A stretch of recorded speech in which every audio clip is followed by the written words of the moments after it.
All right, good afternoon, everybody. Welcome into Valley News Now here at Valley News Live in Fargo. It's Tuesday afternoon. You know what that means. It's time for the latest spotlight into the incredible work that our team at InvestigateTV does here at Gray Television.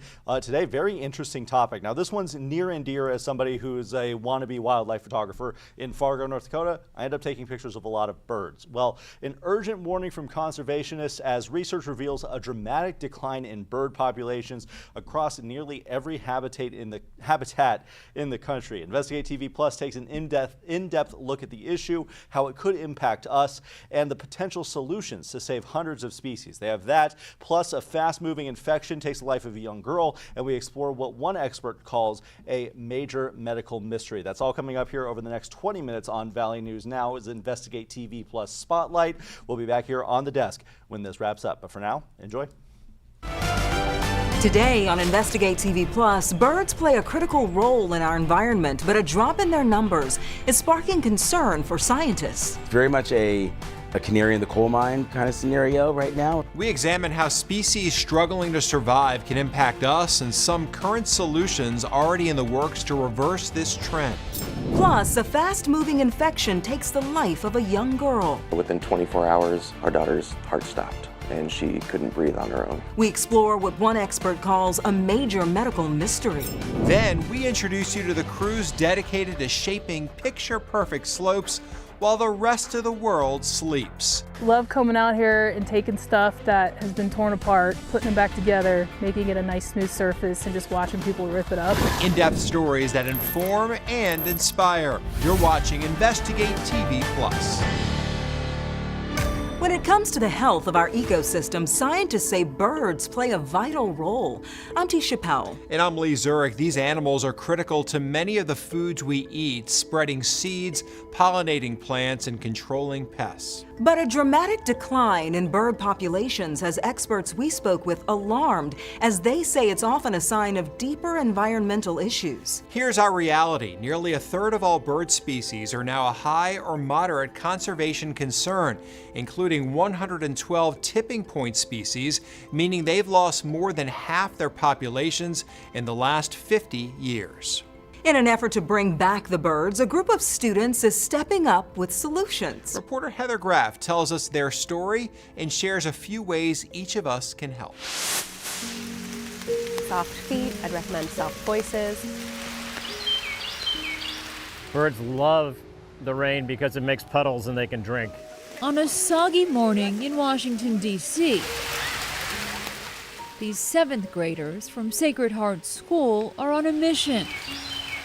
We came to see what birds we could find and their migration process. It's a trip to Rock Creek Park rooted in education. I learned different type of species, different type of bird calls so I can identify them. But for Abigail and her classmates, there's more to it than that. We don't want them going extinct. They're out here working to protect the migratory bird habitat. They get a hands-on feeling for what it is to work on restoration and see the results of your work.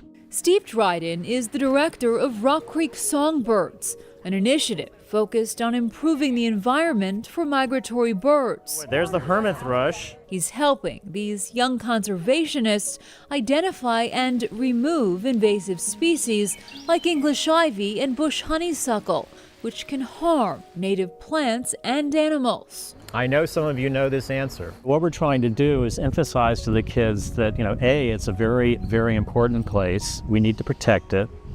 But B, we also need to do some very serious work to restore a lot of what's been lost.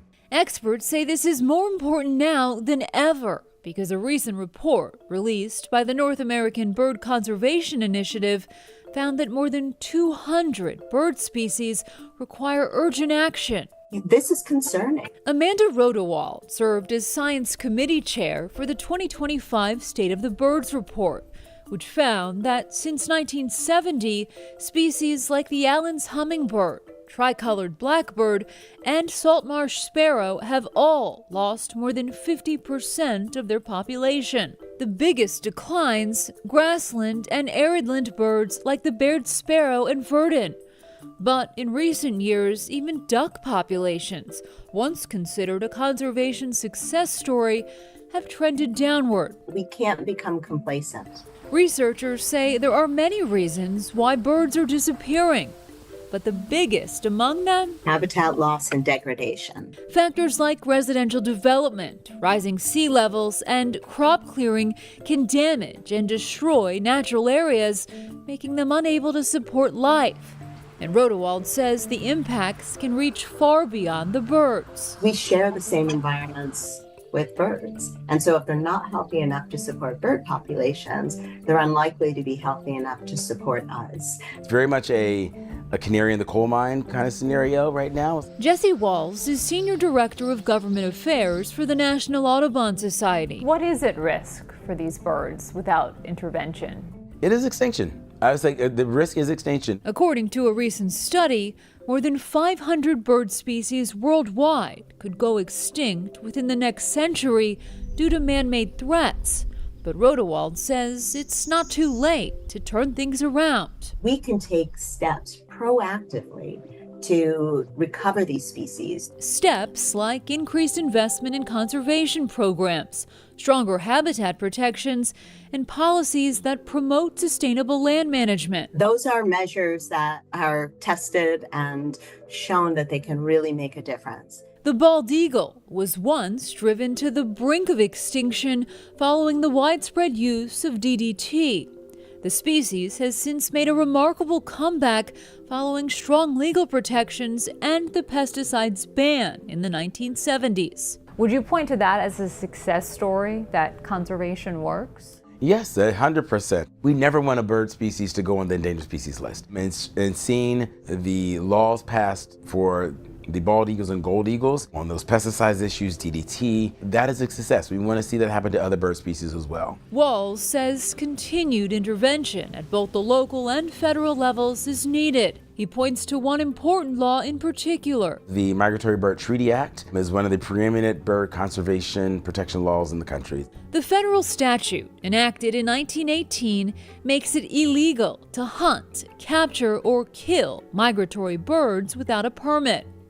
Bipartisan legislation was recently introduced that would strengthen and modernize it, keeping in mind today's environmental challenges. Birds are one group that can actually unite us. They really cut across all demographic and political groups. According to the recent State of the Birds report, nearly 100 million Americans engage in birding activities, which generate $279 billion annually for the economy and support more than 1 million jobs. Birds are really economic engines. That's why it's no small feat what these students back in D.C. are trying to accomplish. We're hearing the cardinal tufted titmouse. As they set out to save threatened bird species. They love these berries. And even share a snack with them. Share the binoculars with everybody in your group. Teacher Rihanna Fisher says it's a simple act that shows we're all connected in a world we must all commit to protect. How important is it to educate the younger generation about conservation? I think it's one of the biggest things we can do for young people today. We can and should care for our communities and the places that we live. Another conservation effort decades in the making is the Smithsonian Migratory Bird Center's bird-friendly coffee program. It promotes sustainable shade-grown coffee farming practices that help protect bird populations and their ecosystems. Grown under a canopy of native trees, shade-grown coffee preserves the forest structure birds rely on to survive. My program seeks to work with landowners and specifically farmers to help build the knowledge, the tools, and then market incentives to retain habitat in these farming landscapes. Every purchase of bird-friendly coffee supports a farmer that chose to keep habitat for birds on their land. There are more than 100 roasters worldwide who are certified to sell bird-friendly coffee. To learn more, just head to InvestigateTV.com and search bird conservation. In Washington, I'm Heather Graff. For those asking, how can I help? The Cornell Lab of Ornithology has a list of 7 simple actions, which include making windows more visible, keeping cats indoors, avoiding pesticides, and as we heard from Ruth Bennett, drinking coffee that's good for birds. Still ahead, millions of Americans live without access to fresh foods. We're on the mission to grow the quality of life our neighbors deserve. We take you to the neighborhood farm, harvesting a local solution. But first, for most people, a common fungus isn't life-threatening. However, rare infections can develop. Within 24 hours, our daughter's heart stopped. We explain fungal infections and examine who's at risk of deadly consequences.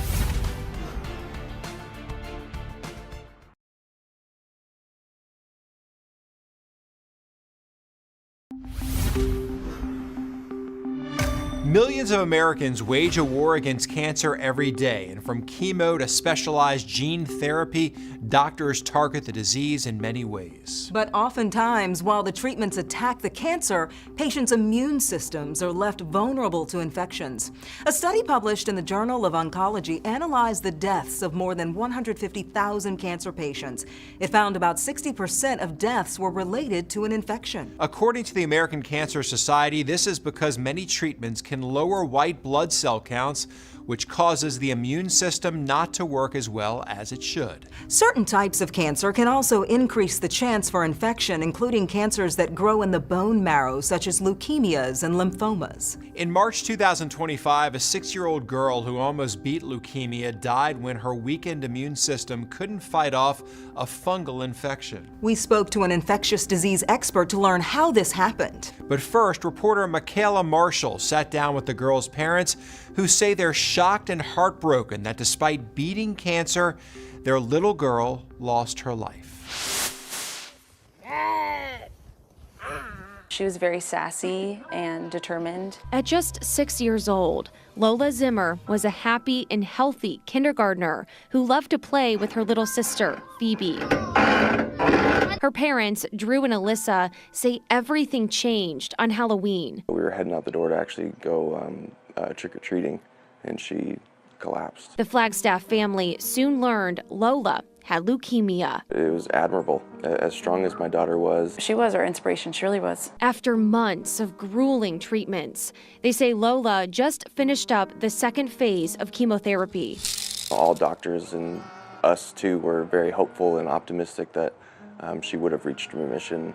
We were very convinced that she was going to beat cancer. But the day after the final round of chemo, Lola went back to the hospital because she had a fever, which turned out to be from a fungal infection. Within 24 hours, our daughter's heart stopped and she couldn't breathe on her own. Seeing your daughter on life support, unresponsive, is really hard.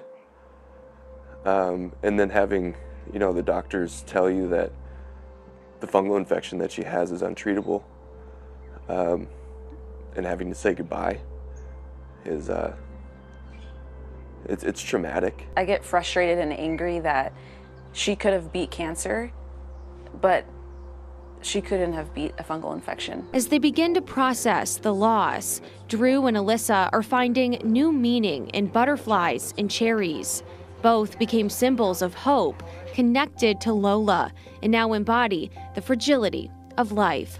Cherish every moment. And tell people you love them. Tell your family you love them. And every day. Tell your children you love them and kiss them goodnight.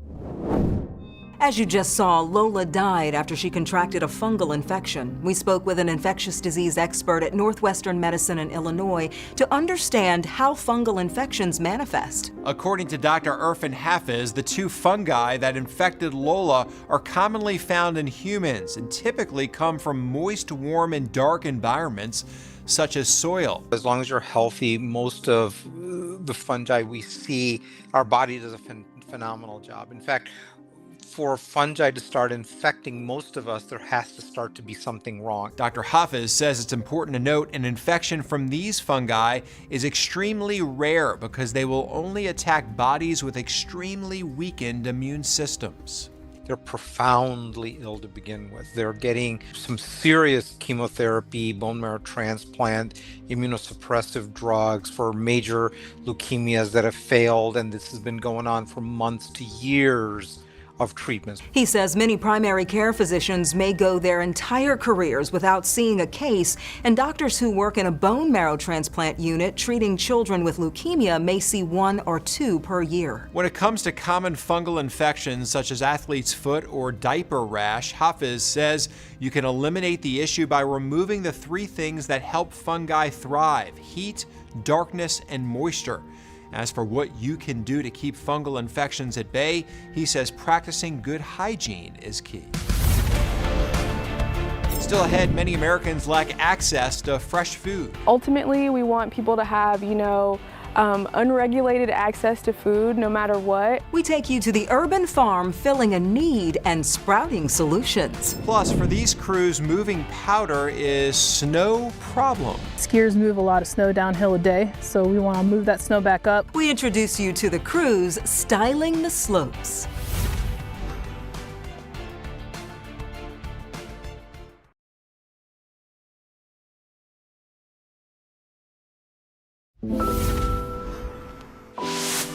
Fresh produce at your local grocery store is something you might be used to seeing, but those living in what's called a food desert don't have the same access. A food desert refers to an area where residents have few to no convenient options for affordable and healthy food choices, specifically fresh fruits and vegetables. According to data from the USDA, in 2022, about 19 million people, or 6% of the U.S. population, had limited access to a supermarket. In South Carolina, one nonprofit is harvesting hope at an urban farm. Reporter Shelby Roberts introduces us to the team bringing healthy options to the neighborhood. There's a lot of collard greens, kale, mustard greens, arugula, broccoli, just like all your winter crops. The team at Fresh Future Farm is working to bring healthy options to North Charleston through food activism. We're on the mission to grow the quality of life our neighbors deserve, and we're doing that through our urban farm and grocery store space, but also education as well. Tamaja North is part of the 6-person staff at this Black-led nonprofit farm and grocery store, working alongside community volunteers to make food accessibility happen. These are our compost tumblers that we use to, any excess crops or anything, we'll put them in here so they can break down, and then we'll put the compost back in our beds. The once vacant lot has served as a place for the Chicora Cherokee community to buy fresh fruits, vegetables, and herbs since 2016. Ultimately, we want people to have, unregulated access to food no matter what, and also doing that in a dignified way that isn't, creating more trauma for the people who are trying to just eat, because, we all do have to eat. It fills a need in this neighborhood. According to the U.S. Department of Agriculture, it's one of 12 zones in the North Charleston area where people live between 1 and 10 miles from the nearest supermarket. Folks are having to go outside of the neighborhood. The USDA marks it as like 1 urban mile that folks are having to travel to go out, where the neighborhood is considered a food desert or a low-income, low-access area. Beyond growing food, Fresh Future Farm has also made outreach and education a big focus, offering classes about topics like nutritional guidance, composting, and how to start your own garden. I think the most important thing is that we're not trying to come into the community and tell them what to change, but these are things that you can add to improve your quality of life if that's what you're seeking out. That was a beautiful community garden, and I love when young people get involved in gardening and doing things that are good for their communities. That jumped out to me too, the age, and it just shows you, young people are interested, and hopefully more get involved in things like that. Yeah. Very important. Still ahead, a job that takes patience, but the view is well worth it. You can never beat the sunrises. Being on the mountain when it's quiet and no one else is here.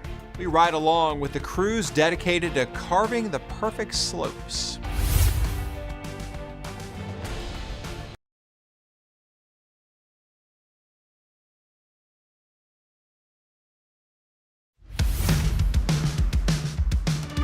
50 miles east of Portland, the tallest peak in Oregon offers some of the best skiing in the state. Reporter Bonnie Silkman takes us to Mount Hood, where crews are dedicated to giving skiers and snowboarders alike the perfect powder.